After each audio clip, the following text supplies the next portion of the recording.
أعوذ بالله من الشيطان الرجيم. بسم الله الرحمن الرحيم. وبالحق أنزلناه وبالحق نزل وما أرسلناك إلا مبشرا ونذيرا وقرآنا فرقناه تقرأه على الناس على مكث ونزلناه تنزيلا. قل آمنوا به أو لا تؤمنوا إن الذين أوتوا العلم من قبله إذا يتلى عليهم يخرون للأذقان سجدا ويقولون سبحان ربنا إن كان وعد ربنا لمفعولا ويخرون للأذقان يبكون ويزيدهم خشوعا. قل ادعوا الرحمن أيما تدعوا فله الأسماء الحسنى ولا تجهر بصلاتك ولا تخافت بها وابتغ بين ذلك. الرحمن الرحيم. ولبيوتهم أبوابا وسررا عليها يتكئون كل ذلك لما متاع الحياة الدنيا والآخرة عند ربك للمتقين. ومن يعش عن ذكر الرحمن نقيض له شيطانا فهو له قرين وإنهم ليصدونهم عن السبيل ويحسبون أنهم مهتدون حتى إذا جاءنا قال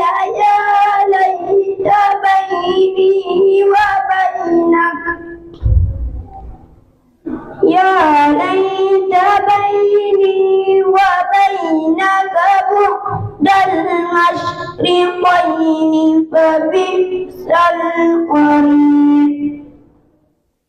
ولن ينفعكم اليوم إذ ظلمتم أنكم في العذاب مشتركون. أفأنت تسمع الصم أو تهدي العمي ومن كان في ضلال مبين. فإما نذهبن بك فإنا منهم منتقمون أو نرينك الذي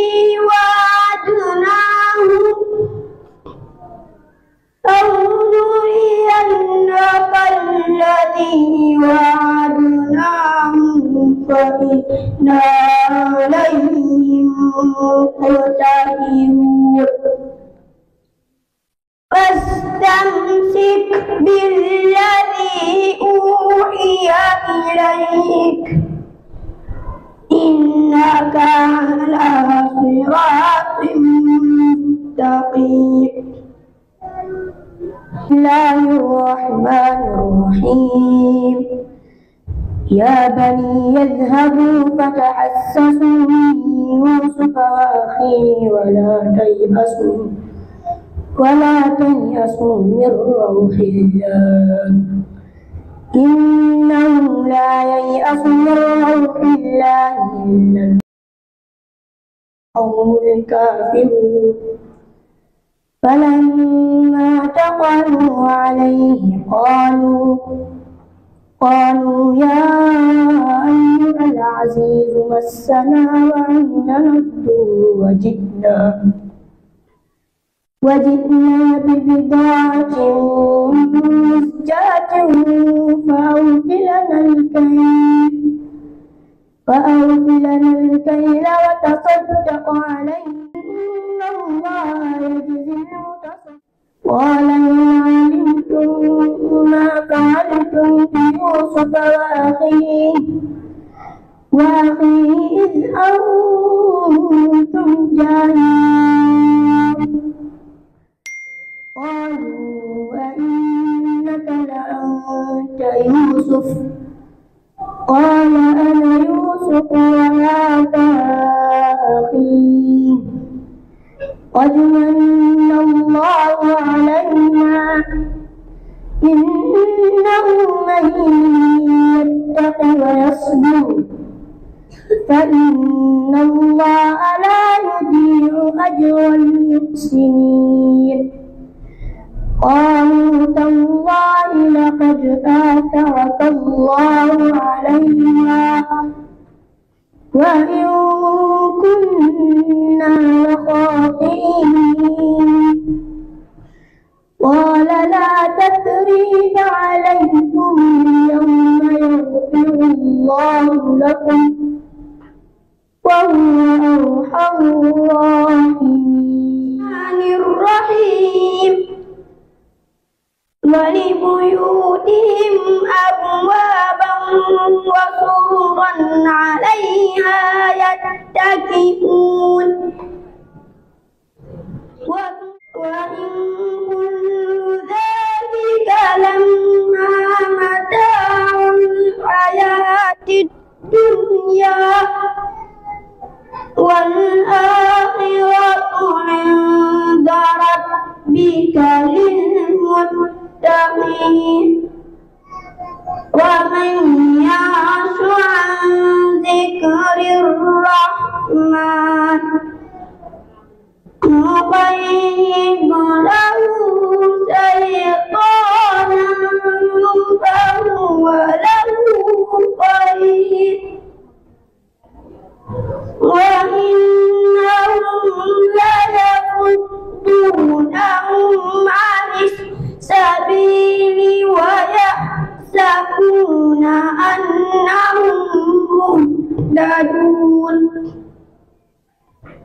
حتى إذا جاءنا قال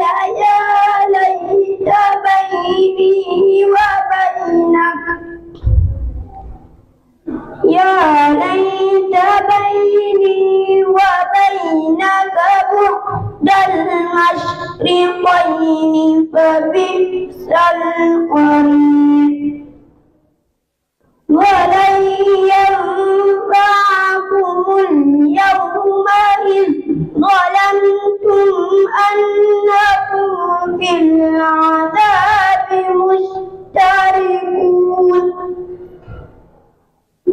أفأنت تسمع الصم أو تهدي العمي ومن كان في ضلال مبين فإما نذهبن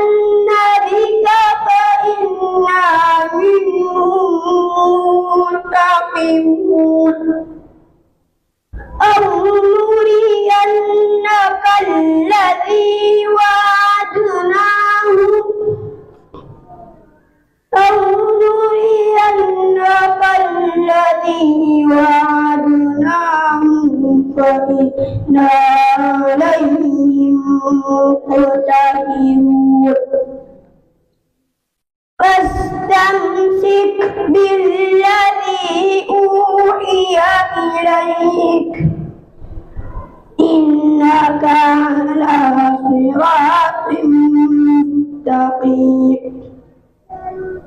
بسم الله الرحمن الرحيم. يا بني يذهبوا فتحسسوا من يوسف وأخيه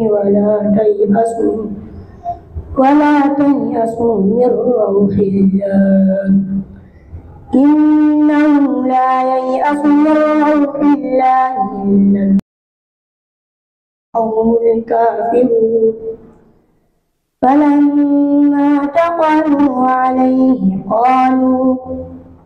قالوا يا أيها العزيز مسنا وأهلنا الضر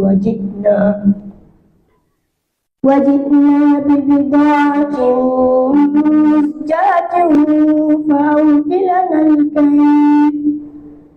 فأوف لنا الكيل وتصدق علينا إن الله يجزي المتصدقين. قال إن علمتم ما فعلتم بيوسف وأخيه إذ أنتم جاهلون قالوا أئنك لأنت يوسف قال أنا يوسف وهذا أخي قد من الله علينا إنه من يتق ويصبر فإن الله لا يضيع أجر المحسنين. قالوا تالله لقد آثرك الله علينا وإن كنا لخاطئين. قال لا تثريب عليكم اليوم يغفر الله لكم وهو أرحم الراحمين.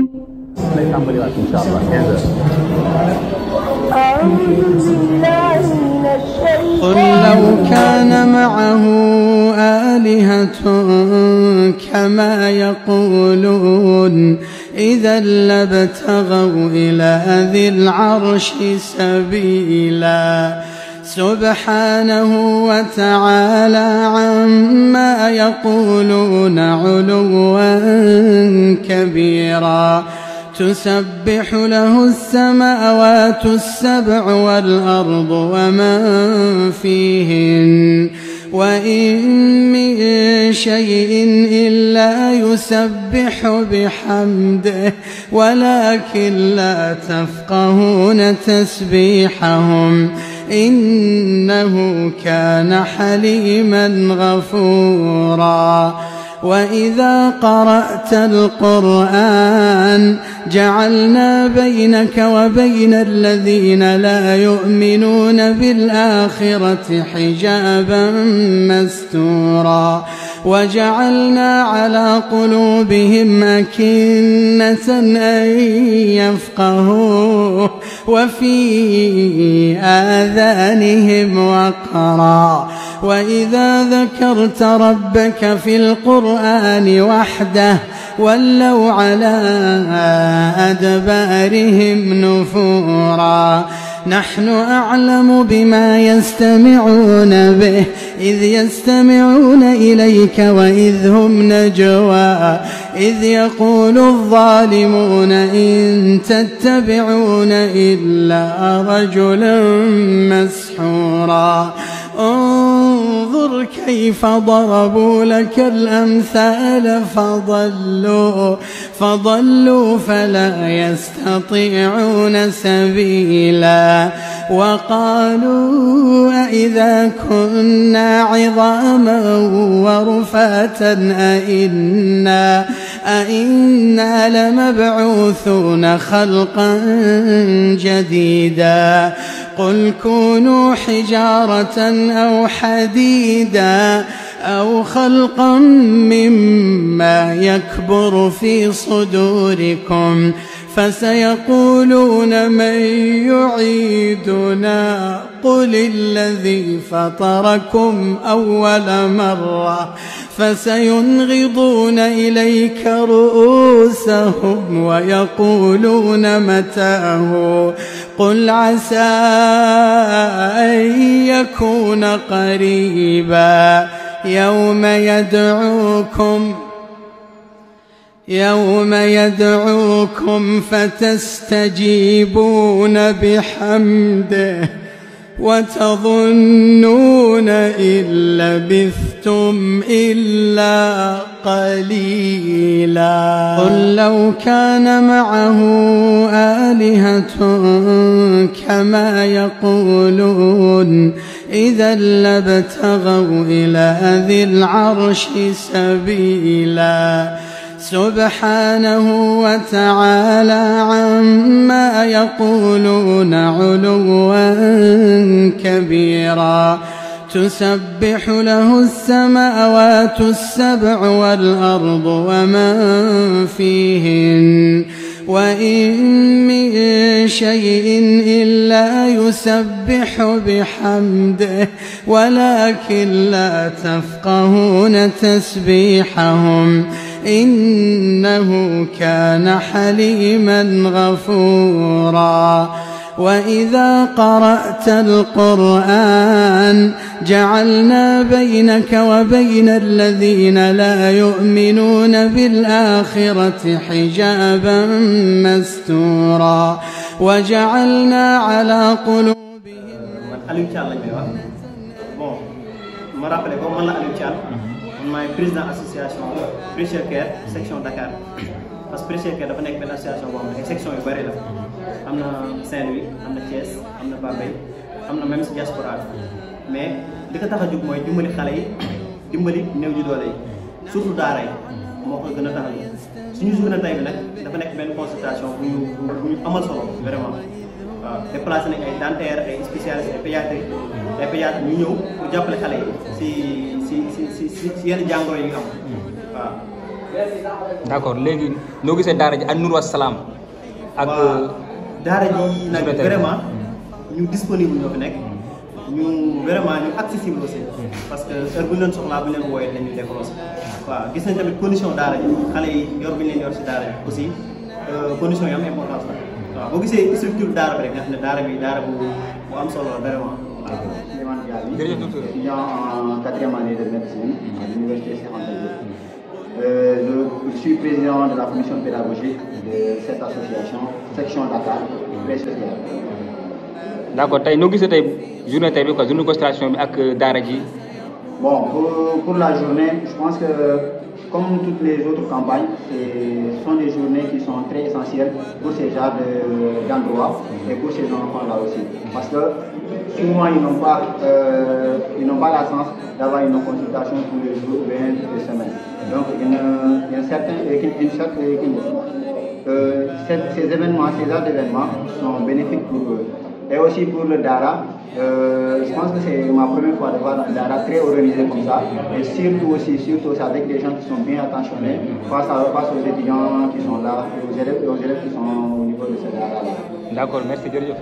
Voilà sëñ bi ñu ngi lay nuyu di la ziar fàttali leen tur bi ak sant bi. Asalaamaaleykum man maa ngi tudd Aliou Mbengue membre bureau Prêcheurs Cœur ak commission organisation. waaw bisu tey bi section Prêcheurs Cœur bu Dakar moo consultation médicale gratuite si daara bi nekk d'accord léegi association Prêcheurs Cœur bi association bu yëngu si aider jàppale ñoo xam ne seen loxo jox seen ginnaaw si ay consultation médicale association boo xam ne tamit dañuy jàppale dem si wàllu faj ak yooyu di aider léegi ñuy def ay consultation tamit comme si daara yaag yooyu ak si yenn zone si dëkk bi yoo xam ne dañuy soxla parfois pour faju waaye du mën am moyen yi quoi. d'accord noo gisee tey journée tey bi ak daara ji tey noonu loo ko gisee. waaw journée tey bi moom macha allah comme ñëw nañ daara bi aidé nañ organisation bi jaar na yoon def nañ constatation si jàmm léegi yëpp si jàmm commencement lépp jaar na yoon quoi. baax na jërëjëf. خلقا جديدا قل كونوا حجارة أو حديدا. Que l'année prochaine, ça soit beaucoup plus grand. Par exemple, qu'on l'organise avec beaucoup d'autres médecins et beaucoup d'autres spécialités. Vraiment. Et aussi, on a consulté beaucoup d'enfants. Vraiment, actuellement, on n'a pas encore fait l'inventaire. Mais Inch'Allah, le docteur Khalil va s'en charger et il va faire l'inventaire. Après, il va vous envoyer les résultats. Bon, vraiment, je ne veux pas être long. Ce que j'ai à dire, c'est que nous vous remercions. Et nous remercions vraiment tous les médecins, pharmaciens et dentistes qui sont venus participer à cet événement, vraiment. Et je pense qu'on l'a réussi, vraiment, je pense bien. Je ne sais pas si je me trompe pas, mais je pense qu'on l'a réussi, vraiment. Voilà, avant que vous preniez la parole, parce que je ne veux pas prendre la parole après vous. Donc, moi, je vous laisser les gens pour vraiment terminer la journée, parce que c'était bien l'accueil, la disposition.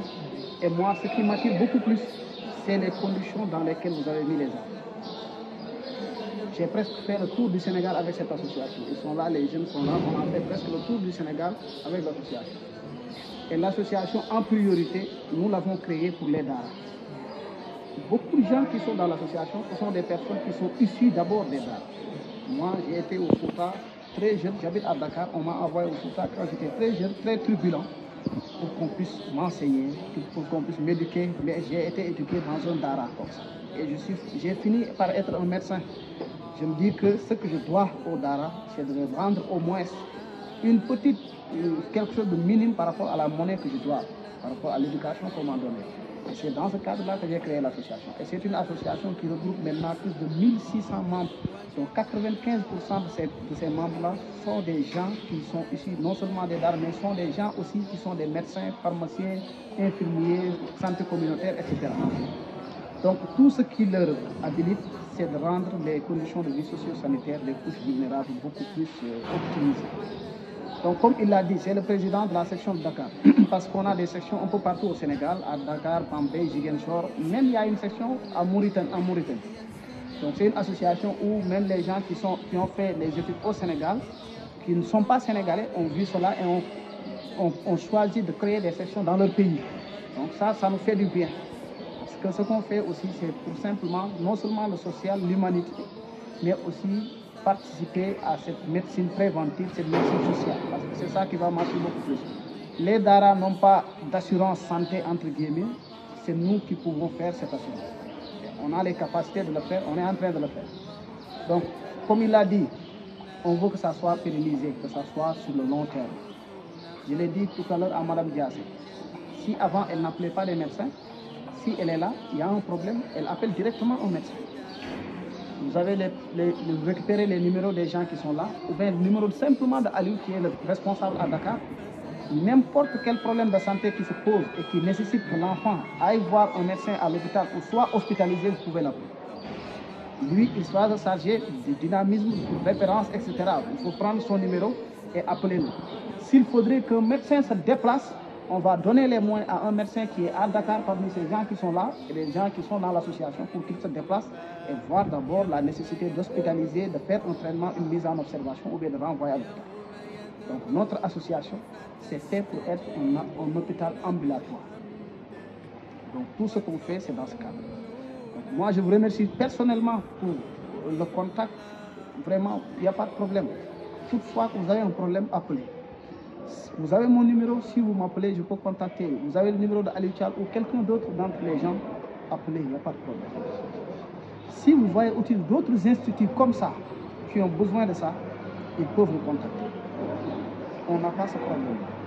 Donc encore une fois, je vous remercie. Je remercie amplement les médecins qui sont là, qui ont, comme il l'a dit, laissé leur préoccupation pour venir. Et tout est fait dans un cadre humanitaire, purement de l'humanisme. Et nous espérons de vos prières, de vos bénédictions, pour que non seulement l'association continue à faire son chemin, et que les objectifs qu'on vise à partir de cette association, qu'on les atteigne le plus rapidement possible, mais d'une manière très sûre. Vous avez vu, on a des dossiers. Tout est numéroté. S'il y a un problème, dans 15 jours, je vais vous appeler pour faire le constat. S'il y a une nécessité de revoir certains patients, on va revenir.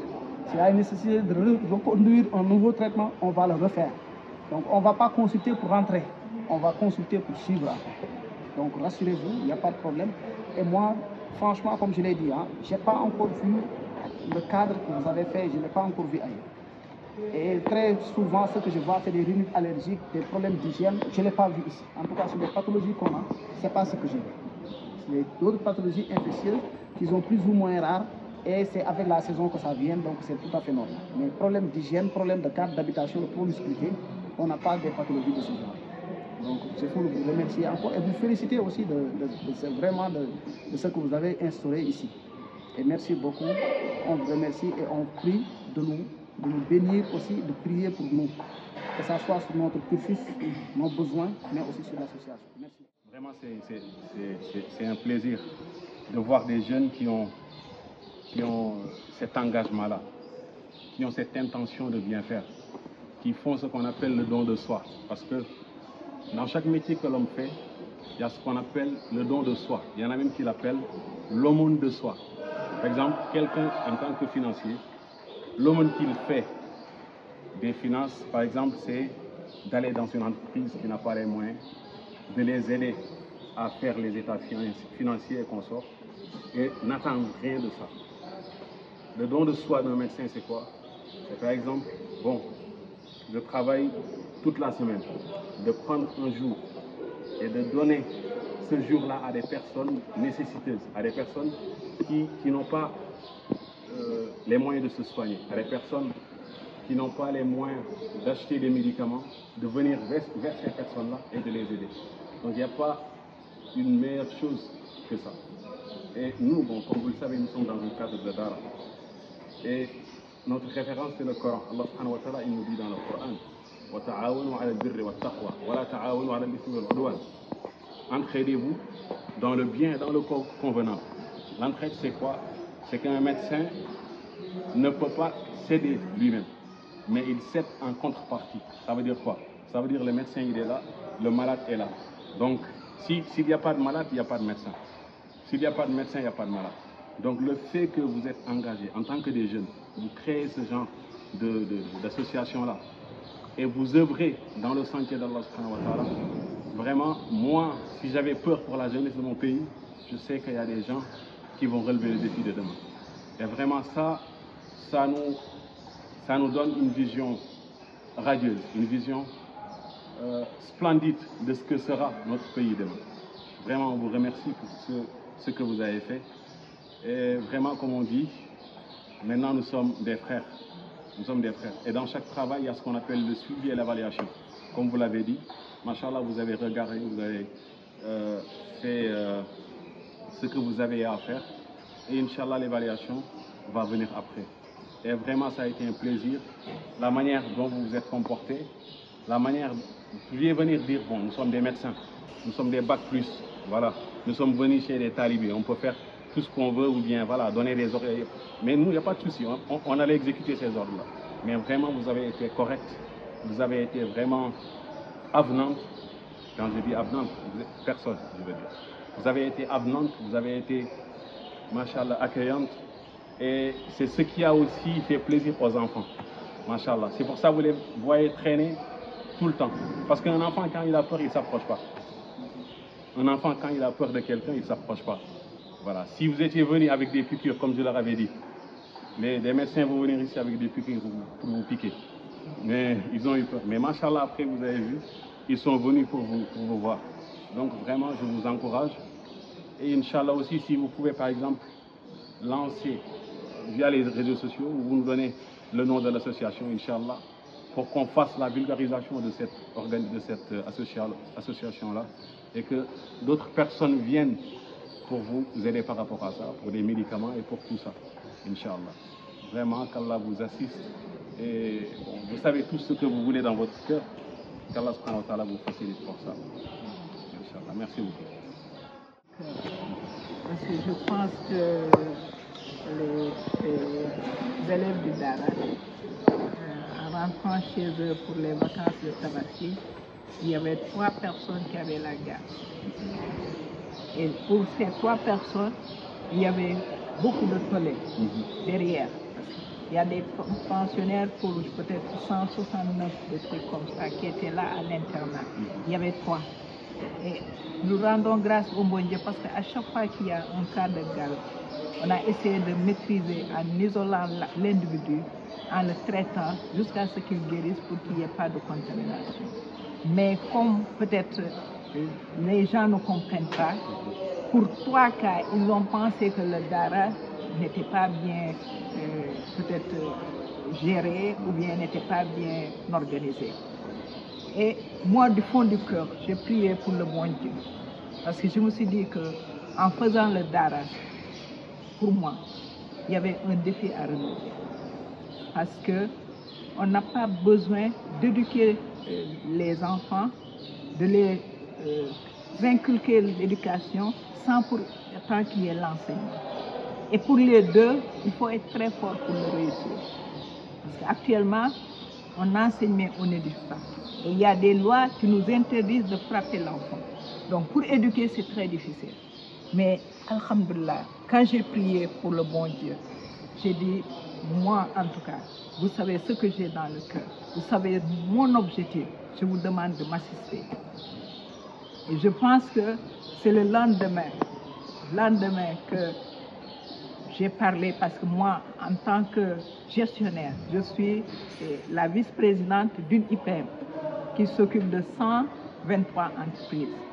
Et j'ai parlé avec la directrice de l'IPM. J'ai dit, moi, j'ai un Dara.